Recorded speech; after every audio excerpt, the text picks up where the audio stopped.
Hi guys, welcome to my channel. This is my first video on YouTube and I am so nervous. I wasn't even sure how I wanted the intro to be, but yeah, let's see how it goes. For today I thought I'd share with you some of my current favorites, things that I have bought, acquired in the last couple of months that I really like and I'm really enjoying using. And then I thought maybe we could also talk about why YouTube, why I have steered away from writing and opted to try out this other form of expression, so to speak. Okay, so moving on quickly. So I don't know if we'll do the favorites first or let's do why YouTube. Let's do why YouTube first.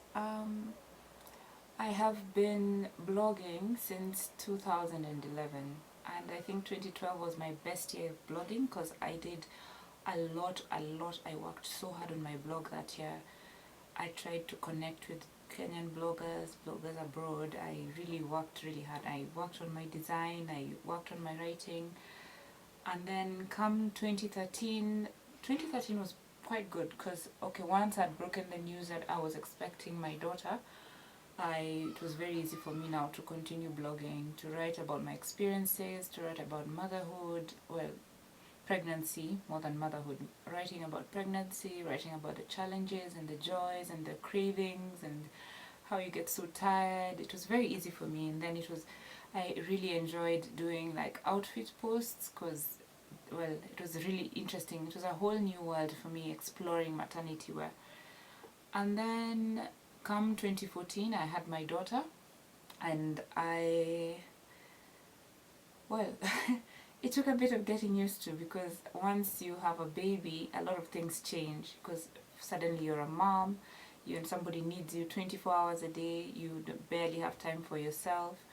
And then my whole life just changed. Before I used to just do things on my timeline, I used to do what I wanted, I posted about anything that drew my fancy, and then suddenly I have this little one and I have to think about work, I have to think about my blog, I have to think about my baby, I have to think about myself, and I have to think about my relationship at the time, and well, things just became a bit overwhelming. I think I was more overwhelmed than anything else, and so some things had to take the back burner. So I stopped blogging regularly. I also didn't feel my blog very well because I felt like my life has changed, and then here I am trying to fit my new life into an old mold, into the old way that I used to blog. And so it didn't make me happy. It felt more like a chore than anything else, so I was not very consistent. Come 2015 also I started having a lot of personal issues and getting back out there, after the baby. And I suddenly, I'm thinking, okay, I need to figure out what to do with my life now. I need to figure out this and that and the other. So blogging became very hard and I didn't feel my blog that much. I felt like, everybody's doing this kind of thing. My take on fashion is a bit different, or I didn't see people, mostly Kenyan bloggers, who I could identify with because 98% of my closet is thrifted. And then I could see people shopping in high-end stores, and at the moment I'm looking at my bank and I'm thinking, I can't even dare think about that. But I have some very good friends. Some friends of mine told me, hey, don't quit, keep going, keep at it. Don't let what you see other people doing put you down. And while I took it to heart, and for the next like 2-3 weeks I'd really work at it, and then eventually I'd get down again and feel very worthless and like I don't feel this anymore.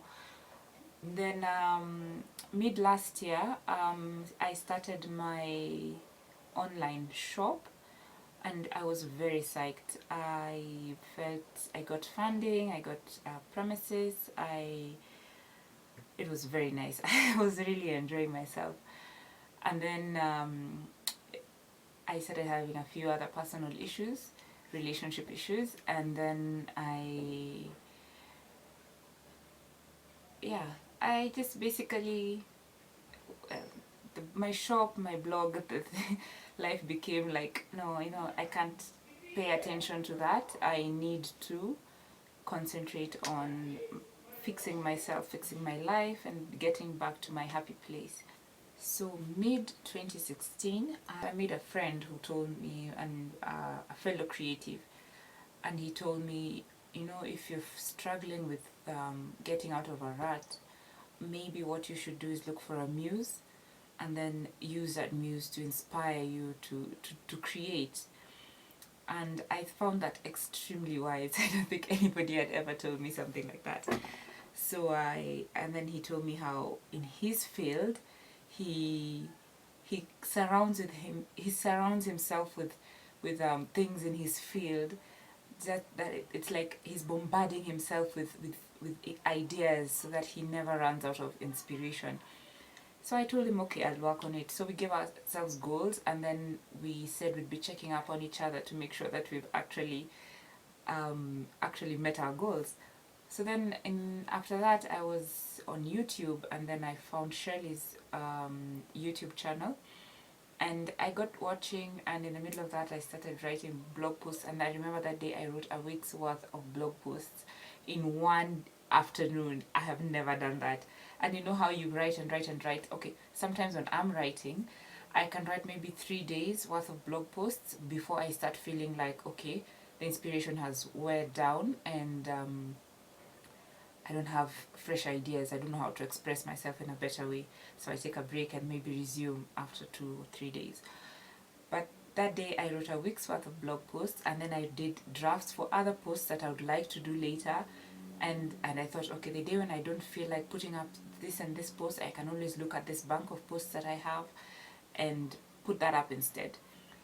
And then, yeah, slowly by slowly I started exploring more and more YouTubers, and I fell in love. And I was thinking, this is something new that I could try out, because a few other friends of mine have been telling me, why didn't you try videos? And I remember the first person who told me that, she told me that last year, and I thought, yeah, I'll do that in the future, because I was thinking, to do videos I need to either get a videographer, or I get a better camera than the one I have, and then I have to learn how to edit the videos, and I putting myself out there that much. I wasn't 100% sure that's what I wanted to do.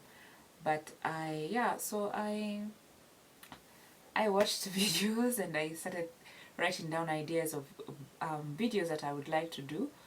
And so planning my YouTube channel led to me finally setting it up, and then another couple of days spent planning what I'm going to talk about. And then what I'm talking about right now is absolutely nothing that I had thought about before.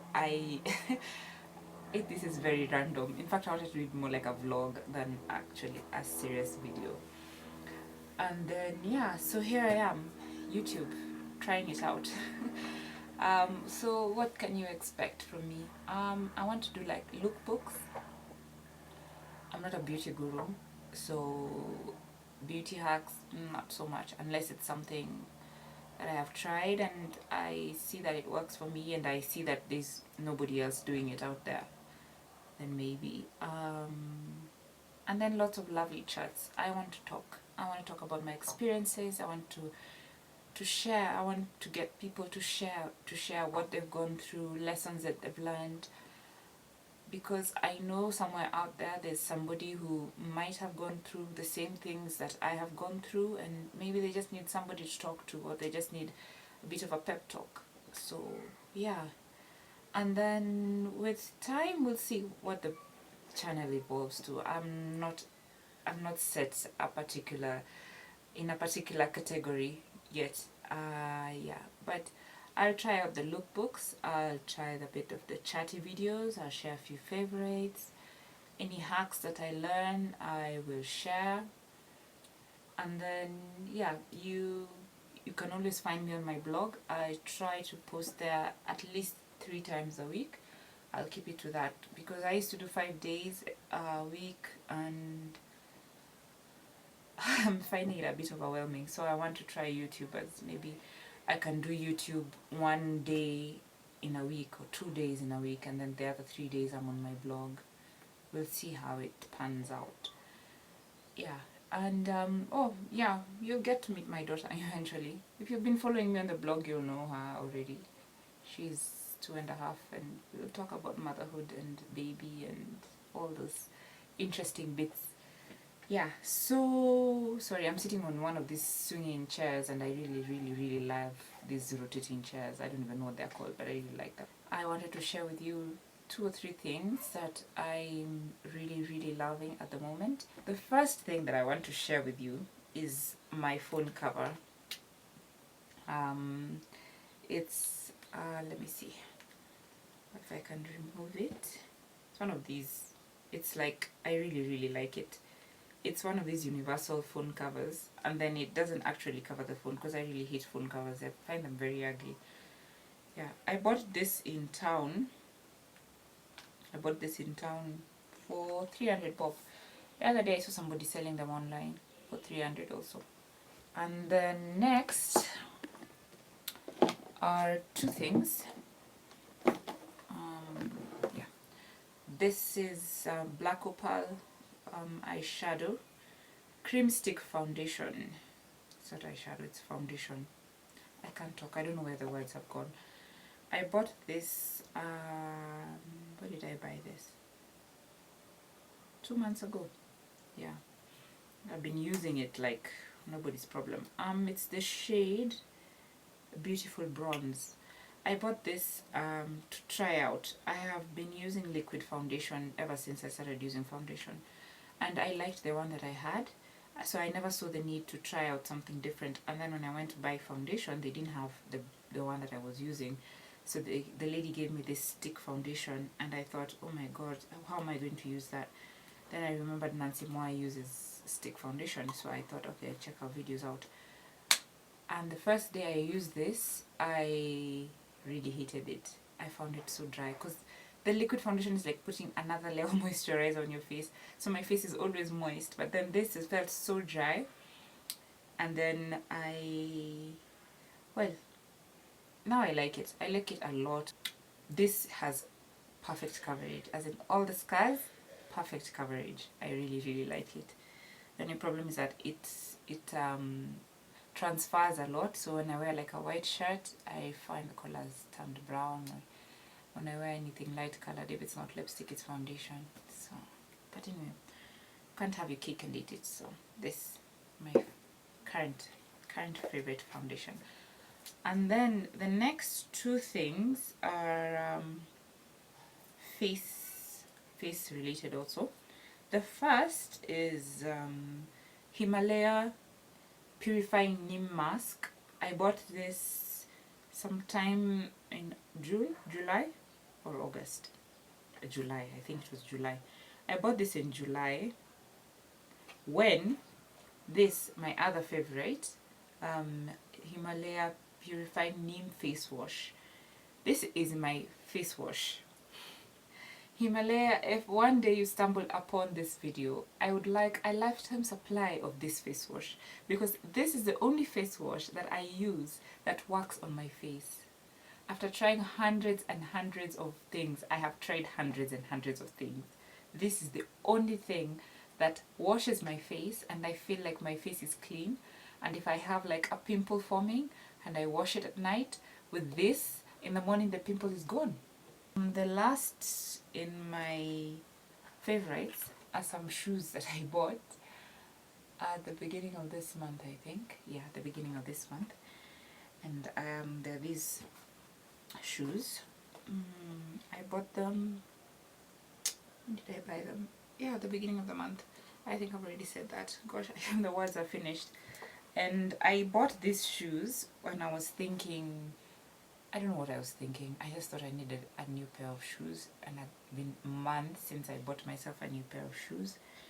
And I wore these, and I fell in love with the almost boot-like, sling-back-like, open toe. You know, it has so many things going on. And I thought these are perfect because I can also wear them with tights, I will try. I don't know how they look tight in the cold weather, but I really liked them. Yeah, so I've been wearing them quite a bit.